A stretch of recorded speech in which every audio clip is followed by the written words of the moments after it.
qu'on pourrait imaginer que demain, notre facteur sera un robot ? Tu sais qu'en France, en 2040, on aura plus de retraités que d'actifs. On a un problème énorme. Mais ça, il faut l'expliquer, en fait. C'est-à-dire que les gens ont très peur que ces robots viennent remplacer l'humain. Le seul problème, c'est que démographiquement, on a un shortage. C'est-à-dire qu'on va manquer d'humains. À l'échelle de l'OCDE, on parle de 250 millions de travailleurs manquants. Ouais. Et sans zoomer sur le cas particulier des personnes âgées que nous allons bientôt être. Ouais. Tu vois, et puis, il y a des métiers que les gens ne veulent plus faire. Ce qu'on peut imaginer, et si je reprends le cas de l'infirmière, mais on pourrait l'appliquer sur le facteur aussi, c'est de se dire, j'ai une infirmière ou quelqu'un qui travaille vraiment sur le terrain, tu vois, et qui va avoir des outils pour pouvoir être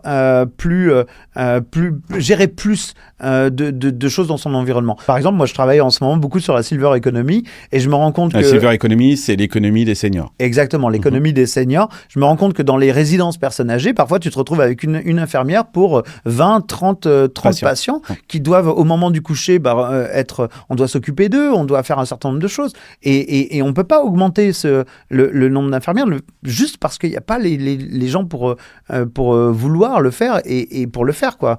Et puis parce que c'est très, très mal payé. Hein. Et en plus, c'est très mal payé et pas très valorisé. Et il y a plein de choses à valoriser dans tout ça. Mais si à elle, on lui donne les moyens d'aller gérer plus de son quotidien avec des robots humanoïdes ou des IA, eh bien, c'est une façon de l'aider dans ce qu'elle a à faire, tu vois.